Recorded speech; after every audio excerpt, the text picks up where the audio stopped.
Friends, എല്ലാവർക്കും നമസ്കാരം. നിങ്ങളെവരും കാത്തിരിക്കുന്ന അലീനയുടെ നാളത്തെ വിശേഷത്തിലേക്ക് എല്ലാ കൂട്ടുകാർക്കും സ്വാഗതം. എല്ലാവർക്കും നല്ലൊരു ശുഭരാത്രി നേർന്നുകൊണ്ട് തന്നെ നമുക്ക് നാളത്തെ സൂപ്പർ ഹിറ്റ് വിശേഷത്തിലേക്ക് കിടക്കാം.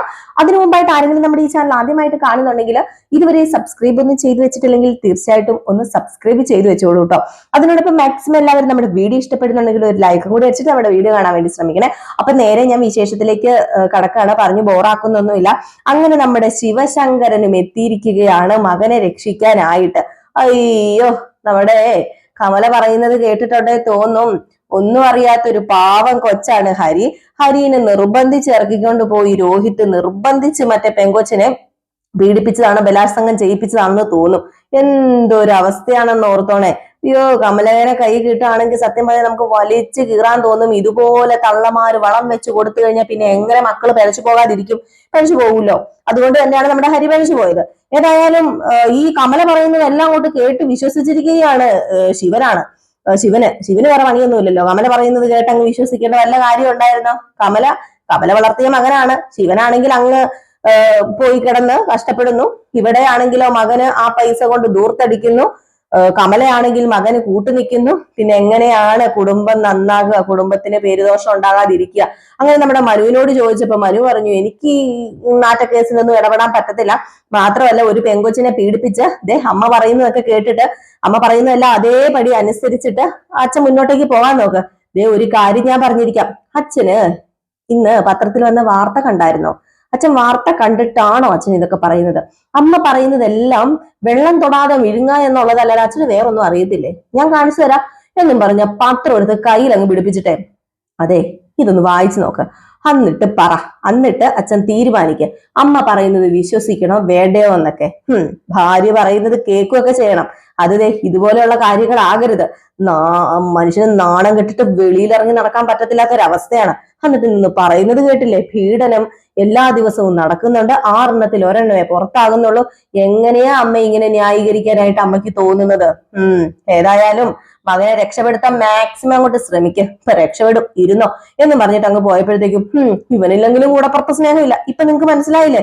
നിങ്ങള് കണ്ടോ, ഇവനൊരു കൂടപ്പുറത്ത് സ്നേഹമില്ല എന്ന് പറഞ്ഞ് കമല വിച്ചിമ്മയും പറഞ്ഞപ്പോഴത്തേക്ക് നമ്മുടെ ശിവൻ എന്ത് ചെയ്തു? നേരെ ആ ഒരു പത്രം എടുത്ത് വായിക്കുകയാണ്. പത്രം എടുത്ത് വായിച്ചു കഴിഞ്ഞപ്പോഴത്തേക്കും ശിവൻ ഏകദേശം സീരിയസ്നെസ് പിടികിട്ടിട്ടോ. എങ്ങോട്ടാണ് ഈ പോക്കുവശം, എങ്ങോട്ടാണ് കിടപ്പുവശം എന്ന് നന്നായിട്ട് ശിവന് മനസ്സിലായി. കാരണം ഇത് നിസ്സാര കേസൊന്നുമല്ല. ഇത് നമ്മൾ പിടിക്കുന്നിടത്ത് നിൽക്കത്തില്ല എന്ന് മനസ്സിലായി. ഏതായാലും ഈ ഒരു സമയത്ത് നമ്മുടെ രാജീവൻ വിളിക്കുന്നുണ്ട്. അപ്പൊ രാജീവൻ വിളിച്ചിട്ട് പറഞ്ഞു, അതെ എങ്ങനെയായി ശിവേട്ട അവിടുത്തെ കാര്യങ്ങളൊക്കെ എന്ന് പറഞ്ഞപ്പോ എന്ത് ചെയ്യാനാടാ? അലീനയെ ആ ഒരു ഡിവൈഎസ്പി ഇടവിട്ടിട്ട് ഇറക്കി. അതുവഴി എങ്ങനെയെങ്കിലും ഹരീനെയും രോഹിത്തിനെയും കൂടെ ഇറക്കാനാണ് എന്റെ ഒരു പ്ലാനും പദ്ധതിയൊക്കെ. അലീനയെ കൊണ്ടൊന്ന് പറഞ്ഞ് സമ്മതിപ്പിക്കുകയാണെങ്കിൽ ചിലപ്പോൾ ആ ഡിവൈഎസ്പി കേസ് എങ്ങനെയെങ്കിലും ഒക്കെ അങ്ങോട്ട് കണ്ണടച്ച് മിക്കവാറും ഹരീനെയും രോഹിത്തിനെയും ഇറക്കാനായിട്ട് പറ്റും. അപ്പൊ അതുകൊണ്ട് അലീനയുടെ കാലൊന്ന് പിടിക്കണം, അലീനെ ഒന്ന് മയക്കണം. ആ പാലാരിവട്ടത്ത് അലീനയുടെ കൂടെ ഉണ്ടായിരുന്ന ഒരു പെണ്ണില്ലേ, അവൾ ആ പാലാരിവട്ടത്തല്ലേ പോയി നിൽക്കുന്നത്.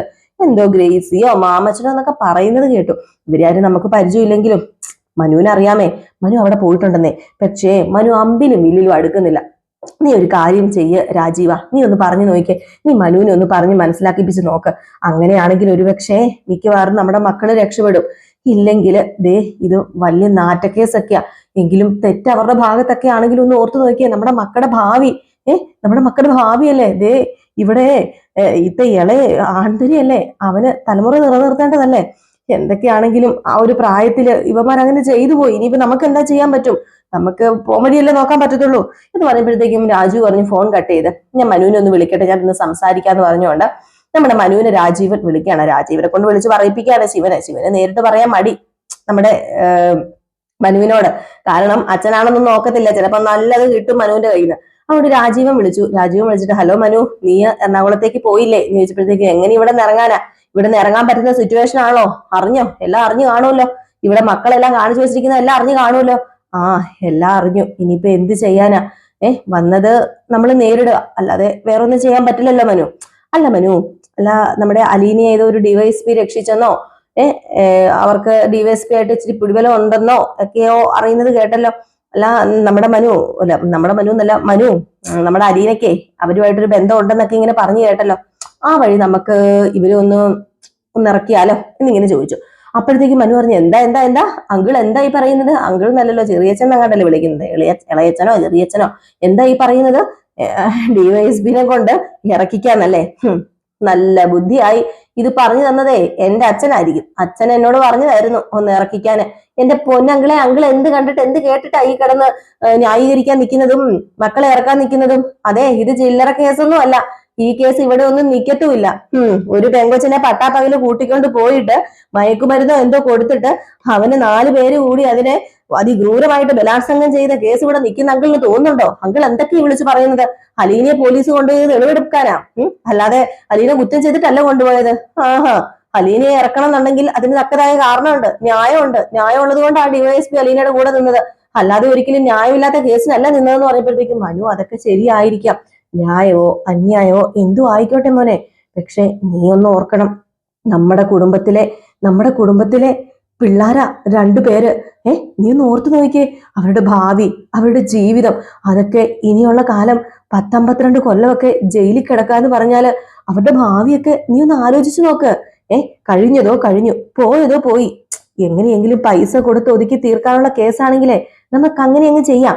പിന്നെ ആ പെങ്കൊച്ചിന് നഷ്ടപരിഹാരം എത്രയാണെന്ന് വെച്ചാൽ കൊടുക്കുകയാണേലേ ചിലപ്പം ഈ കേസ് അങ്ങ് ഒതുങ്ങി തീരുന്നേ. നമുക്ക് ആ വഴി ഒന്ന് നോക്കാന്നാ പറഞ്ഞത്. എന്റെ പൊന്നങ്കിളെ, അങ്കിളും അച്ഛനും കൂടി ചേർന്ന് എന്താണെന്ന് വെച്ചാൽ ആയിക്കോ. ഈ കോഞ്ഞാട്ട കളിക്കാൻ എന്നെ വിളിക്കരുത്, ഞാൻ ഈ കോഞ്ഞാട്ട കളിക്കില്ല. നാറിയിട്ട് ഈ കളിയിൽ നമ്മൾ പുറത്തിറങ്ങി വരാൻ പറ്റത്തുള്ളൂ. ഓരോന്ന് ചെയ്തു വെച്ചിട്ട് അതെ ഓർക്കണം, മകന് സപ്പോർട്ട് കൊടുത്ത് മകൻ ചെയ്തതിനെല്ലാം കൂട്ടുനിന്ന് ഇങ്ങനെയൊക്കെ കാണിച്ചതിന് അനുഭവിക്ക്, എല്ലാവരും അനുഭവിക്ക്. അല്ലാതെ ഇതിനെക്കുറിച്ച് എനിക്ക് കൂടുതലൊന്നും പറയാനില്ല, എനിക്ക് പറ്റത്തുമില്ല. ഞാൻ ഇതിനെക്കുറിച്ച് കൂടുതലൊന്നും പറയുന്നുമില്ല, എനിക്ക് ഇതിൽ ഇടപെടാനും പറ്റത്തില്ല. അങ്കിള് വേറെ പണി വല്ലതും നോക്കിപ്പോ എന്ന് പറഞ്ഞ് ഫോണ് കട്ട് ചെയ്തു. നമ്മുടെ മനു അമ്പിലും വില്ലിലും അടുക്കില്ല. അല്ലെങ്കിലും ചെന്ന് പറയാൻ പറ്റുമോ ഡിവൈഎസ്പിയോട്? ഒന്ന് ഓർത്ത് നോക്കിക്കേ, 2 പേരെ പീഡന കേസിലെ പ്രതികളാണ്, അവരെ 2 പേരെ രക്ഷിക്കണം, 1 കോടി രൂപ തരാം എന്ന് പറഞ്ഞാൽ ഡിവൈഎസ്പി കേൾക്കുവോ? ഒരിക്കലും കേൾക്കത്തില്ല. അങ്ങനെ കേട്ട് കഴിഞ്ഞിട്ടുണ്ടെങ്കിൽ എന്താ, നാട്ടുകാർ പൊട്ടന്മാരോ? ഇവരിറങ്ങി വരുമ്പോഴത്തേക്കും കൈ കെട്ടി നോക്കി നിൽക്കാൻ നാട്ടുകാർ പൊട്ടന്മാരോ? അല്ലല്ലോ. അപ്പൊ അതുകൊണ്ട് ഒരിക്കലും ഡിവൈഎസ്പി അത് ചെയ്യത്തില്ല. മാത്രമല്ല ഡിവൈഎസ്പി നമ്മൾ കണ്ടതാണ്, ന്യായത്തിന്റെ ഭാഗത്ത് തന്നെ നോക്കുന്ന ഒരാളാണ്. അതുകൊണ്ട് തന്നെയാണ് ആ ASI ഒരുപാട് വഴക്ക് പറഞ്ഞതും ഇനി ഇങ്ങനെ ചെയ്താൽ സസ്പെൻഡ് ചെയ്യുമെന്നൊക്കെ പറഞ്ഞില്ലേ. അപ്പൊ ന്യായമായിട്ട് തന്നെ നോക്കുന്നതുകൊണ്ടാണ് അയാൾ അങ്ങനെ പറഞ്ഞത്. ഏതായാലും ഈ സമയം പിന്നെ കാണിക്കുന്ന സീൻ എന്ന് പറഞ്ഞു കഴിഞ്ഞിട്ടുണ്ടെങ്കിൽ നമ്മുടെ ശിവനോട് രാജീവൻ കാര്യങ്ങളൊക്കെ വിളിച്ചു പറഞ്ഞിട്ട് ഇങ്ങനെ ഇരിക്കുക. അപ്പോഴത്തേക്കും കമല പറഞ്ഞു, അല്ലെങ്കിലും മനുവിനെ കൊണ്ട് ഒന്നും ചെയ്യാൻ പറ്റത്തില്ല എന്റെ പൊന്നു മനുഷ്യ, നിങ്ങൾ വേറെ എന്തെങ്കിലും ചെയ്യാൻ നോക്ക്. വല്ല മന്ത്രിനെയോ വട്ടാളത്തിനെയോ പോലീസിനെയോ ഒക്കെ കണ്ടിട്ട് എന്തെങ്കിലും ഒന്ന് ചെയ്യ്, അല്ലാതെ മനു ഒന്നും ചെയ്യാൻ നിൽക്കത്തില്ല. അവനിപ്പം ആ അലീനയുടെ പുറകെയല്ലേ, അവൾ ഒറ്റയൊരുത്തി കാരണമായി ഈ വീട് മുടിഞ്ഞത്. അവള് വന്ന് കാല് കുത്തിയത് കൊണ്ടാന്ന് പറഞ്ഞപ്പോഴത്തേക്ക് നിർത്തടി, കുറെ നേരമായില്ല നീ തുടങ്ങിയിട്ട്. അലീന അലീന അലീന അലീന, ദേ ഒരു കാര്യം ഞാൻ പറഞ്ഞേക്കാം, ഇത്രയും നീ പറഞ്ഞത് ഞാൻ കേട്ടിരുന്നു. മകന്റെ മുമ്പിൽ വെച്ച് നിന്നെ ചീത്ത പറയണ്ടല്ലോ നോർത്തിട്ടാ ഞാൻ പറയാതിരുന്നത്. എടി റപ്പേ, നീ തന്നെയാടി നിന്റെ മകന് വളം വെച്ച് കൊടുത്തത്. മനു പറയുന്നതിലെ വേറെ ഒന്നും അതിശയിക്കാനില്ല. അവൻ പറയുന്നതെല്ലാം കറക്റ്റ് കാര്യങ്ങളാ. നീ തന്നെയാടി ആ പൊന്നാരം മോന് വളം വെച്ച് കൊടുത്ത് വഷളാക്കിയത്. ഞാനങ്ങ് പോയി കഷ്ടപ്പെട്ടപ്പം നീ ഓർക്കണമായിരുന്നടി ഞാൻ കഷ്ടപ്പെടുന്നത് ആർക്കു വേണ്ടിയാ, എന്തിനു വേണ്ടിയാണെന്നൊക്കെ. എന്നിട്ട് നീ മകന് വാരി കോരി സ്നേഹവും പൈസയും ഒക്കെ കൊടുത്തിട്ട് അവൻ വഴി തെറ്റി പോയിട്ട് ഇപ്പൊ കണ്ട പെണ്ണുങ്ങളുടെ പുറത്ത് കയറുന്ന നീ. മിണ്ടാതിരിക്കണേ അവിടെ നീ. എല്ലാവരുടെയും മുമ്പിൽ വെച്ച് നിന്നെ വേണ്ടാന്ന് വെച്ചിട്ടാ ഞാൻ മിണ്ടാതിരുന്നത്. മിണ്ടിപ്പോകരുത് നീ. എന്താ ചെയ്യേണ്ടതെന്നേ എനിക്ക് നന്നായിട്ടറിയാം. ആരുടെയെങ്കിലും കൈയും കാലും പിടിച്ച് പുറത്തിറക്കാൻ നോക്കുമ്പോൾ അവൾ അലീനയെ കുറ്റപ്പെടുത്തുന്നു. ഓ, നിങ്ങൾ ഇപ്പൊ അലീനയുടെ കൂടെ കൂടിയോ? എന്റെ പൊന്നു കമലെ, എനിക്ക് ആരുടെയും കൂടെ കൂടേണ്ട ആവശ്യമില്ല. എനിക്കിപ്പോ ഒരേ ഒരു ലക്ഷ്യമുള്ളൂ, എങ്ങനെയെങ്കിലും ഹരിയെ പുറത്തിറക്കണം. അത് മാത്രമാണ് ഇപ്പൊ എന്റെ ലക്ഷ്യം. അതിനുവേണ്ടിയാ ഞാനിപ്പം പരിശ്രമിച്ചുകൊണ്ടിരിക്കുന്നത്. ദയവ് ചെയ്ത് നീ ഒന്ന് മാറിപ്പൊക്കെ. എരുതിയിൽ എണ്ണ ഒഴിക്കാനായിട്ട് വന്നിരിക്കുന്നു. നിന്റെ പുന്നാര മോനുണ്ടല്ലോ ഹരി, അവൻ രോഹിത്തിനേക്കാളും മോശമാണെന്ന് വളരെ വ്യക്തമായിട്ട് എനിക്കറിയാം. എന്നിട്ട് നീ രോഹിത്തിന്റെ തലയിൽ കൊണ്ടുപോയി പ്രശ്നങ്ങളൊന്നും ഇടാൻ നോക്കണ്ട. എനിക്കറിയാം, എന്റെ മകനെ എനിക്ക് നന്നായിട്ട് അറിയാം. ഈ രോഹിത്തിനെയും കൂടെ വിളിച്ചു വരുത്തി വൃത്തികേട് കാണിച്ചത് നിന്റെ മകനായിരിക്കൂടി, അല്ലാതെ വേറെ ആരുമല്ല. നീ അത് ഓർത്തോ. വന്നിട്ട് വീണ്ടും ഓരോന്ന് പറഞ്ഞോണ്ട് തന്നെ മുമ്പിൽ വന്നോണ്ടല്ലോ, മാറിപ്പോ, ഞാൻ എന്താണെന്ന് വെച്ചാൽ ചെയ്തോളാം എന്ന് പറഞ്ഞ് കമലിനെ ഓടിച്ചു വിട്ടു കേട്ടോ. സത്യം പറഞ്ഞിട്ടുണ്ട്, ന്യായമില്ലാത്ത കാര്യമല്ലേ കമല ഓരോന്ന് കിടന്ന് പ്രസംഗിക്കുന്നത്. രോഹിത്താണ് എല്ലാവർക്കും അറിയാം. രോഹിത്ത് അല്ല കാരണക്കാരൻ, ഹരി ഒറ്റ ഒരുത്തന കാരണക്കാരനെന്ന് എല്ലാവർക്കും അറിയാം. കമല മാത്രം രോഹിത്താണ് രോഹിത്താണ് രോഹിത്താണ് കേൾക്കുമ്പോൾ ഒരൊറ്റ ഒരെണ്ണം വെച്ചു കൊടുക്കാൻ തന്നെ നമ്മുടെ കയ്യിൽ കമലേനെ കിട്ടിക്കഴിഞ്ഞിട്ടുണ്ടെങ്കിൽ ഇങ്ങനെയുണ്ടോ മക്കൾക്ക് വളം വെച്ചു കൊടുക്കുന്നത്? മക്കള് കള്ളത്തരം ചെയ്ത മക്കളാണെങ്കിലും അത് അപ്പനാണെങ്കിലും അമ്മയാണെങ്കിലും അതിനുള്ള ശിക്ഷ കൊടുത്തിരിക്കണം. ചെറുപ്പത്തിലെ തന്നെ കൊടുത്ത് വളർത്തണം കള്ളത്തരം ചെയ്ത് കഴിഞ്ഞിട്ടുണ്ടെങ്കിൽ.